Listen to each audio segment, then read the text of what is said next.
Laken Riley murder trial. Jose Ibarra found guilty of killing nursing student, sentenced to life in prison without parole. The man accused of killing Laken Riley, a 22-year-old nursing student, at the University of Georgia in February, was found guilty of murder on Wednesday. He was sentenced to life in prison without the possibility of parole. Jose Antonio Ibarra, 26, is a Venezuelan citizen who crossed the U.S. Mexico border illegally in 2022. He was released by border officials while his immigration case was awaiting review, according to U.S. Immigration and Customs Enforcement. Ibarra's status as an undocumented immigrant became a flashpoint in the heated debate over border security. President-elect Donald Trump and fellow Republicans have pointed to Riley's murder as proof that President Biden hasn't done enough to prevent potentially dangerous individuals from crossing the southern border. Trump said in an X post that he hoped the verdict would bring some peace and closure who fought for Riley's justice. "We love you, Laken, and our hearts will always be with you.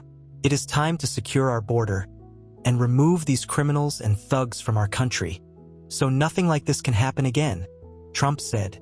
Ibarra waived his right to a trial by jury. Instead, Superior Court Judge H. Patrick Haggard rendered a verdict and found Ibarra guilty on all 10 counts in the murder of Riley. Ibarra showed no emotion as the guilty verdicts or sentencing were being relayed to him through a translator. Allison Phillips, Riley's mother, tearfully read a statement describing the impact of the murder on their family. "He took my best friend," Phillips said. "He ripped away every beautiful memory we will ever be able to make with her again." Riley, a nursing student at Georgia's Augusta University, was reported missing by her friends on February 22 after failing to return from a morning run. A police search ensued, and her body was later found in the woods near a jogging trail on the UGA campus. Authorities determined Riley died from blunt force trauma. Ibarra was arrested on February 23, the day after Riley was murdered, after a robust amount of evidence pointed to Ibarra. Ibarra pleaded not guilty to all 10 counts against him, including malice murder, 3 counts of felony murder, kidnapping with bodily injury, and aggravated assault with intent to rape. Last week, prosecutor Sheila Ross said in her opening statement, on February 22, Jose Ibarra put on a black hat, a hoodie-style jacket, and some black kitchen-style disposable gloves, and he went hunting for females on the University of Georgia campus. Ross also pointed to forensic evidence, claiming that Ibarra's DNA, and only his DNA, turned up under Riley's fingernails after she fought for her life. Defense attorney Dustin Kirby argued that the DNA is circumstantial evidence and would not prove beyond a reasonable doubt that Ibarra killed Riley. Responding officers' body cam footage played in court. Body cam footage from the UGA officer who discovered Riley's body in the woods was played in court. Sergeant Kenneth Maxwell testified Friday about discovering Riley's partially nude remains and started to perform CPR. Crying could be heard in the courtroom. Fingerprint found on Riley's phone. Danielle Stewart, with the Georgia Bureau of Investigation, testified that a fingerprint was found on Riley's phone, which was discovered at the crime scene under some leaves, as well as reddish stains suspected to be blood, visible scratches on Ibarra's arms. UGA police officers, Sergeant Joshua Epps and Corporal Rafael Sayan, testified to seeing scratches on Ibarra's arms when they interviewed him on February 23 outside his apartment. Epps testified that they looked like fingernail scratches, while Sayan, who questioned Ibarra in Spanish, testified that he said that he had a scratch, but he didn't exactly explain from where or how. Search of Ibarra's apartment. Annie Mormon, of the Georgia Bureau of Investigation, testified that she found a set of kitchen gloves similar to the ones police found in a bush at Ibarra's apartment complex. 2 tablets and 7 cell phones were also seized. Mormon said no evidence of blood was found in the apartment. Ibarra selfies show same clothing as suspect.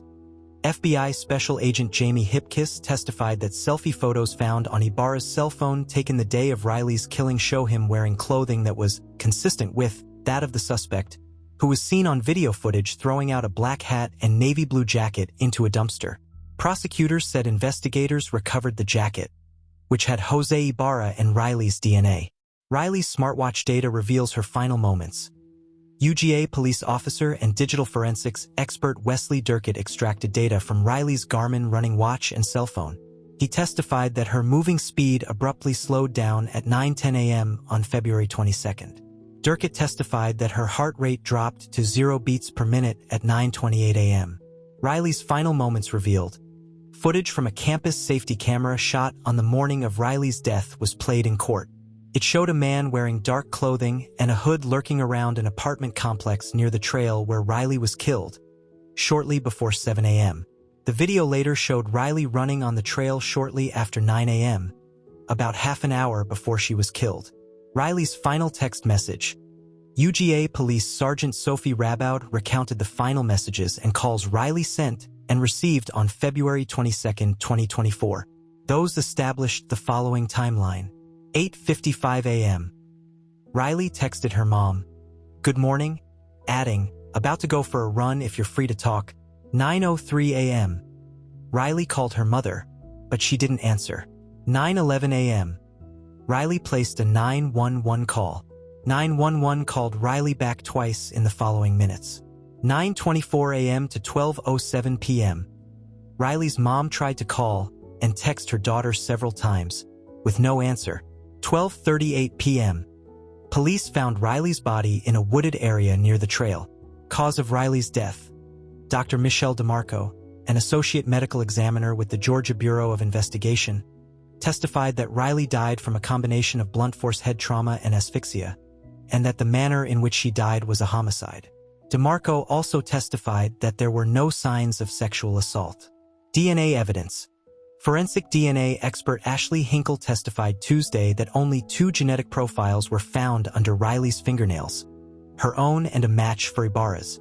Hinkle also testified that a portion of a discarded hooded jacket found near Ibarra's apartment found DNA profiles belonging only to Ibarra and Riley.